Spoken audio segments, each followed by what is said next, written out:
Hello friends, welcome to my channel. आज के इस वीडियो में हम लोग बिहार स्टेट के एग्ज़ाम में शिक्षण कला एवं अन्य दक्षता के जितने भी प्रीवियस ईयर क्वेश्चंस पूछे गए हैं उनको आपके साथ डिस्कस करेंगे। और इसके पहले की वीडियोस में भी हमने शिक्षण कला एवं अन्य दक्षता के प्रीवियस ईयर क्वेश्चंस को आपके साथ डिस्कस किया है।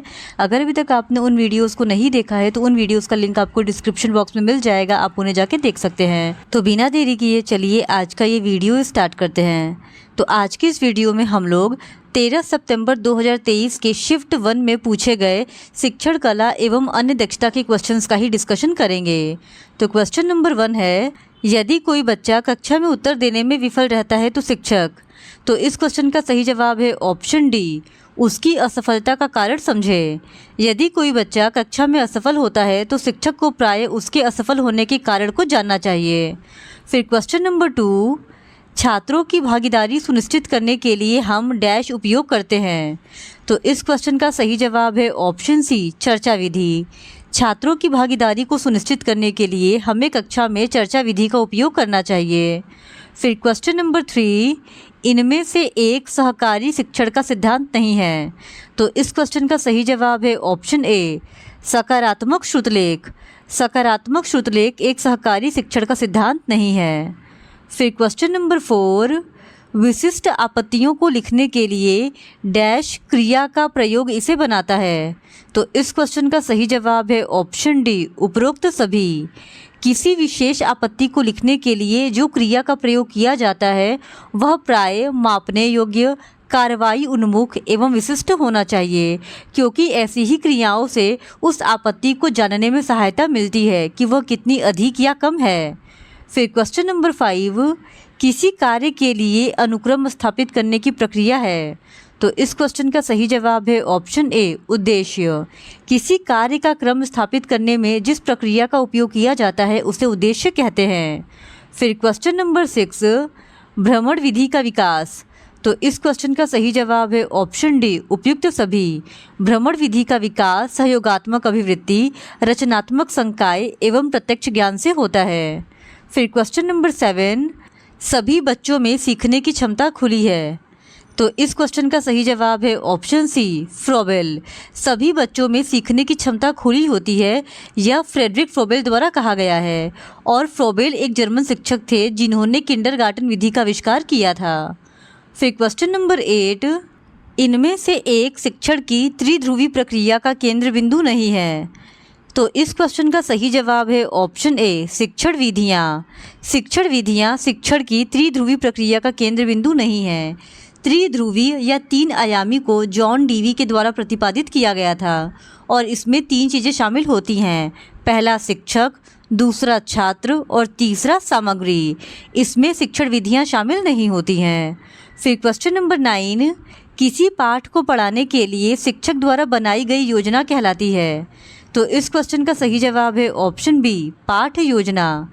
शिक्षक द्वारा पाठ पढ़ाने के लिए बनाई गई योजना पाठ योजना कहलाती है। फिर क्वेश्चन नंबर 10, शैली प्रतिविधि और खेल का सबसे महत्वपूर्ण योगदान था। तो इस क्वेश्चन का सही जवाब है ऑप्शन बी, फ्रोबेल का। शैली गतिविधि और खेल का सबसे महत्वपूर्ण योगदान फ्रेडरिक फ्रोबेल का था। फिर क्वेश्चन नंबर 11, प्रारंभिक बचपन में विकास डैश और सोच डैश होती है, जबकि मध्य बचपन में विकास डैश और सोच है डैश। तो इस क्वेश्चन का सही जवाब है ऑप्शन बी। प्रारंभिक बाल्यावस्था में वृद्धि धीमी हो जाती है और सोच कुछ हद तक आत्मकेंद्रित हो जाती है, जबकि मध्य बाल्यावस्था में वृद्धि स्थिर होती है और सोच अधिक तार्किक हो जाती है। इसी वजह से इस क्वेश्चन का सही जवाब हो जाएगा ऑप्शन बी, धीमा, कुछ हद तक आत्मकेंद्रित, स्थिर है और तार्किक। फिर क्वेश्चन नंबर 12, जीन पियाजे के अनुसार पूर्व संचालन विचार की मुख्य विशेषताओं में से एक डैश है, जो किसी स्थिति के एक पहलू पर ध्यान केंद्रित करने और दूसरों की उपेक्षा करने की प्रवृत्ति को संदर्भित करता है। तो इस क्वेश्चन का सही जवाब है ऑप्शन सी, केंद्रीकरण। जीन पियाजे के अनुसार पूर्व परिचालन अवस्था की मुख्य विशेषताओं में से एक स्थिति, जिसे केंद्रीकरण या सेंट्रलाइजेशन के नाम से जाना जाता है, इसमें बच्चा एक समय में केवल एक स्थिति के एक ही पहलू पर अपना ध्यान केंद्रित कर सकता है और अपने चिंतन की दिशा को पलट नहीं सकता है। फिर क्वेश्चन नंबर 13, सीखने के लिए मूल्यांकन का मुख्य लक्ष्य क्या है। तो इस क्वेश्चन का सही जवाब है ऑप्शन डी, छात्रों को फीडबैक प्रदान करना जिसका उपयोग उनकी शिक्षा को बेहतर बनाने के लिए किया जा सकता है। फिर क्वेश्चन नंबर 14, नैदानिक मूल्यांकन सुनिश्चित करता है। तो इस क्वेश्चन का सही जवाब है ऑप्शन डी, निर्देशों के दौरान लगातार सीखने की समस्याओं के कारण और उपचार। फिर क्वेश्चन नंबर 15, शिक्षण सहायक सामग्री के बारे में निम्नलिखित में से कौन सा कथन सही है? तो इस क्वेश्चन का सही जवाब है ऑप्शन डी, उपयुक्त सभी। शिक्षण सहायक सामग्री छात्रों को बेहतर सीखने में मदद करते हैं और वे शिक्षण सीखने की प्रक्रिया को दिलचस्प बनाते हैं और इसके साथ ही साथ ये लंबे अवधि के लिए अवधारणाओं को बनाए रखने में मदद करते हैं। इसी वजह से इस सवाल का सही जवाब हो जाएगा ऑप्शन डी, उपयुक्त सभी। फिर क्वेश्चन नंबर 16, पुस्तकालय एक ऐसी जगह है जहाँ। तो इस क्वेश्चन का सही जवाब है ऑप्शन ए, कई किताबें रखी हुई है। पुस्तकालय वह स्थान है जहाँ कई प्रकार की किताबें रखी जाती हैं। फिर क्वेश्चन नंबर 17, निम्नलिखित में से कौन सी पुस्तक का एक प्रकार है? तो इस क्वेश्चन का सही जवाब है ऑप्शन सी, ए और बी दोनों। सामान्य पाठ्य पुस्तक और संदर्भ पुस्तक ये दोनों ही पुस्तक का प्रकार होती हैं। फिर क्वेश्चन नंबर 18, निम्नलिखित में से कौन सा शिक्षकों का गुण नहीं है? तो इस क्वेश्चन का सही जवाब है ऑप्शन डी, ईर्ष्या। ईर्ष्या एक अच्छे शिक्षक का गुण नहीं होता है। फिर क्वेश्चन नंबर 19, एक शिक्षक के निम्नलिखित में से कौन सा व्यक्तिगत गुण शिक्षण को प्रभावित करता है? तो इस क्वेश्चन का सही जवाब है ऑप्शन ए, संवेदनशीलता। शिक्षक के व्यक्तिगत गुण में उनकी संवेदनशीलता शिक्षण को प्रभावित करती है। फिर क्वेश्चन नंबर 20, उच्च शिक्षा में शिक्षक की भूमिका। तो इस क्वेश्चन का सही जवाब है ऑप्शन ए, छात्रों में स्वयं सीखने को बढ़ावा देना है। फिर क्वेश्चन नंबर 21, मूल्यांकन प्रक्रिया संबंधित है। तो इस क्वेश्चन का सही जवाब है ऑप्शन ए, संपूर्ण सीखने की प्रक्रिया से। फिर क्वेश्चन नंबर 22, निम्नलिखित में से कौन सा मूल्यांकन का उपकरण नहीं है? तो इस क्वेश्चन का सही जवाब है ऑप्शन बी, प्रोजेक्ट रिपोर्ट। मूल्यांकन में प्रोजेक्ट रिपोर्ट एक उपकरण के रूप में कार्य नहीं करता है, जबकि रेटिंग स्केल, जांच सूची और संचयी रिकॉर्ड ये तीनों ही मूल्यांकन के उपकरण के रूप में कार्य करते हैं। फिर क्वेश्चन नंबर 23, पोर्टफोलियो एक उपकरण है। तो इस क्वेश्चन का सही जवाब है ऑप्शन ए, समय की अवधि में छात्र के कार्यों का संग्रह। पोर्टफोलियो एक ऐसा उपकरण है जो समय की अवधि में छात्रों के कार्यों को संग्रह करता है। फिर क्वेश्चन नंबर 24, खेल का उद्देश्य है। तो इस क्वेश्चन का सही जवाब है ऑप्शन सी, उपरोक्त दोनों, क्योंकि खेल का उद्देश्य शारीरिक विकास के साथ साथ नैतिक विकास करना भी है। फिर क्वेश्चन नंबर 25, मनोवैज्ञानिक आधार को ध्यान में रखते हुए पाठ्यक्रम के विकास में अपनी भूमिका निभाता है। तो इस क्वेश्चन का सही जवाब है ऑप्शन डी, विद्यार्थी की आवश्यकताएं। फिर क्वेश्चन नंबर 26, भारतीय समाज की विशेषता है। तो इस क्वेश्चन का सही जवाब है ऑप्शन डी, स्तरीकृत। खुला या स्तरीकृत होना भारतीय समाज की विशेषताओं में से एक है। फिर क्वेश्चन नंबर 27, निम्नलिखित में से कौन सा पाने का कारण नहीं है? तो इस क्वेश्चन का सही जवाब है ऑप्शन डी, उपयुक्त सभी। फिर क्वेश्चन नंबर 28, इनमें से कौन सा कारक सीखने की प्रक्रिया को प्रभावित नहीं करता है? तो इस क्वेश्चन का सही जवाब है ऑप्शन डी, लक्ष्य निर्धारण। लक्ष्य निर्धारण सीखने की प्रक्रिया को प्रभावित नहीं करता है। फिर क्वेश्चन नंबर 29, श्रव्य दृश्य सहायता सुविधा है। तो इस क्वेश्चन का सही जवाब है ऑप्शन ए, बहुसंवेदी। फिर क्वेश्चन नंबर 30, डायनेस ब्लॉक का उपयोग किया जाता है। तो इस क्वेश्चन का सही जवाब है ऑप्शन सी, उपरोक्त दोनों।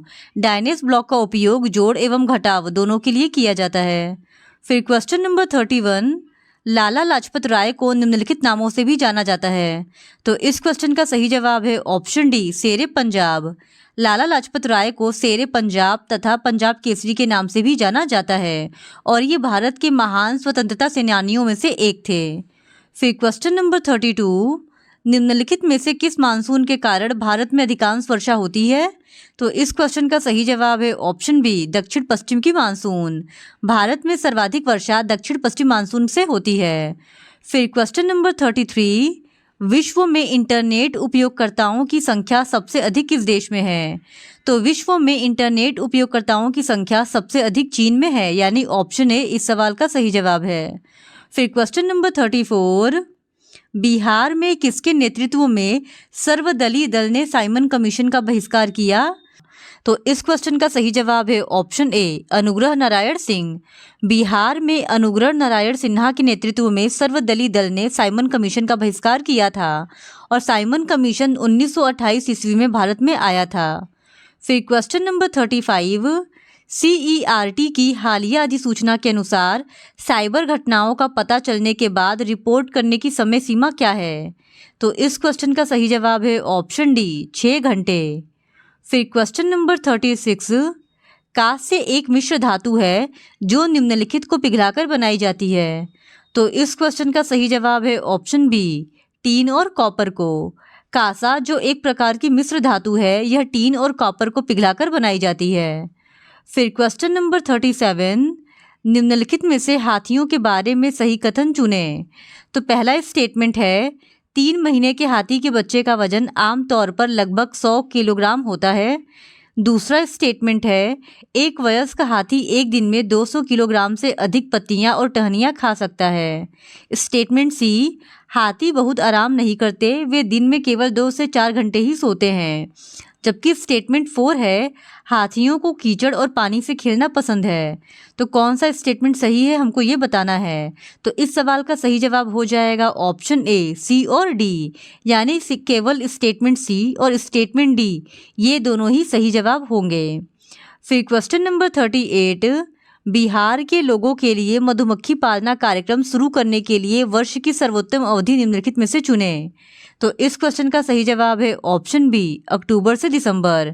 मधुमक्खियां सामान्यतः लीची के फूलों की ओर आकर्षित होती हैं और ये अक्टूबर से दिसंबर तक अपने अंडे देती हैं। इसीलिए बिहार में मधुमक्खी पालन के लिए सबसे अच्छा समय अक्टूबर से दिसंबर को माना जाता है। फिर क्वेश्चन नंबर 39, निम्नलिखित कथनों को पढ़ें और सही विकल्प चुनें। तो स्टेटमेंट 1 है, दबाव डालने पर गैस को आसानी से संपीड़ित किया जा सकता है। स्टेटमेंट 2 है, जब हम किसी गैस पर दबाव डालते हैं तो गैसीय कणों के बीच अंतर आणविक स्थान कम हो जाता है और यह संपीड़ित हो जाता है। तो इस क्वेश्चन का सही जवाब हो जाएगा ऑप्शन डी, ए और आर दोनों सही है, परंतु आर ए का सही व्याख्या नहीं करता है। फिर क्वेश्चन नंबर 40, निम्नलिखित कथन ए और बी पर विचार करें। स्टेटमेंट ए है, मनाली में घरों का निर्माण लकड़ी से किया जाता है, मजबूत बांस के खंभों पर तिरछी छतें बनाई जाती है।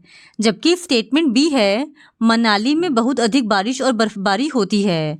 तो इस क्वेश्चन का सही जवाब हो जाएगा ऑप्शन बी, ए गलत है परंतु बी सही है, क्योंकि मनाली में भारी मात्रा में वर्षा और बर्फबारी होती है और मनाली में घर लकड़ी और पत्थर से बनाए जाते हैं, लेकिन बांस के खंभों का उपयोग नहीं किया जाता है।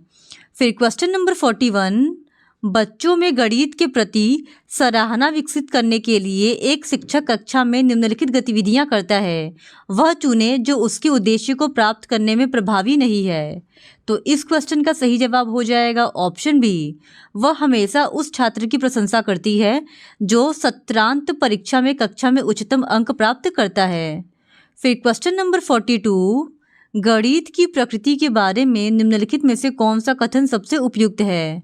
पहला है, यह बच्चे को रचनात्मक बनाने में मदद करता है। दूसरा है, यह बच्चे की कल्पना को विकसित करने में मदद करता है। स्टेटमेंट सी है, यह निगमनात्मक तर्क पर आधारित है। और स्टेटमेंट 4 है, यह सदैव अभिसारी होता है। सही विकल्प चुनें।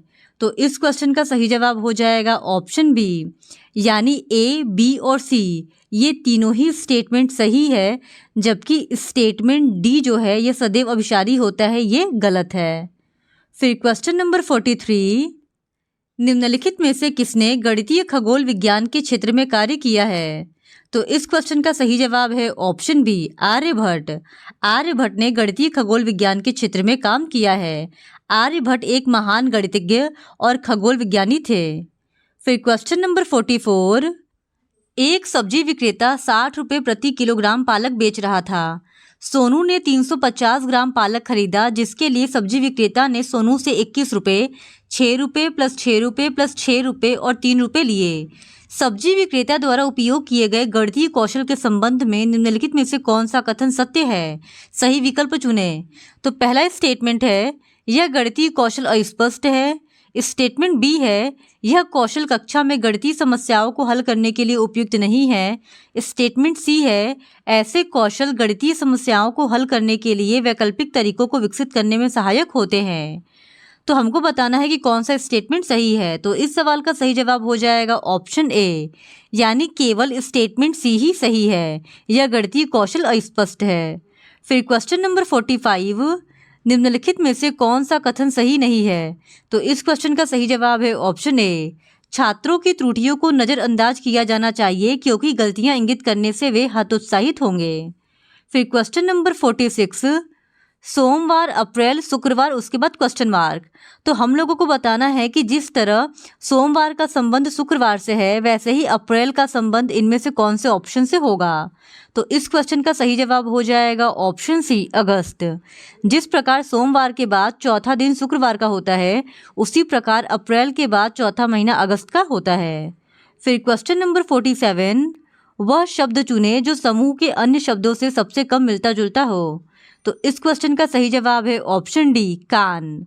बाकी जितने भी ऑप्शंस हैं उनको हम छू नहीं सकते हैं, जबकि कान हमारे शरीर का बाहरी अंग है जिसको हम छू सकते हैं। फिर क्वेश्चन नंबर 48, यहाँ पे हमारे पास एक सीरीज दिया गया है और हमको बताना है कि इस सीरीज का नेक्स्ट टर्म क्या होगा। तो इस क्वेश्चन का सही जवाब हो जाएगा ऑप्शन डी, 71/2। फिर क्वेश्चन नंबर 49, एक निश्चित कोड में यदि बैड को YZW लिखा जाता है और सेड को HZRW लिखा जाता है तो लाइफ को किस प्रकार लिखा जाएगा। तो इस क्वेश्चन का सही जवाब हो जाएगा ऑप्शन ए, ORUV। फिर क्वेश्चन नंबर 50, सीता की ओर इशारा करते हुए निखिल ने कहा, मैं उसकी माँ के बेटे का इकलौता बेटा हूँ। सीता निखिल से किस प्रकार संबंधित है। तो जब हम लोग ब्लड रिलेशन के इस क्वेश्चन को सॉल्व करेंगे तो हम पाएंगे कि सीता निखिल की आंटी है, यानी ऑप्शन ए इस सवाल का सही जवाब हो जाएगा। तो आज के इस वीडियो में हमने बिहार एस्टेट के एग्जाम में पूछे गए art of teaching and other skills के प्रीवियस ईयर क्वेश्चंस को आपके साथ सॉल्व किया है। और अगर आप इसी तरह और भी प्रीवियस ईयर क्वेश्चंस को देखना चाहते हैं तो please do subscribe to my channel and like this video. Thank you very much.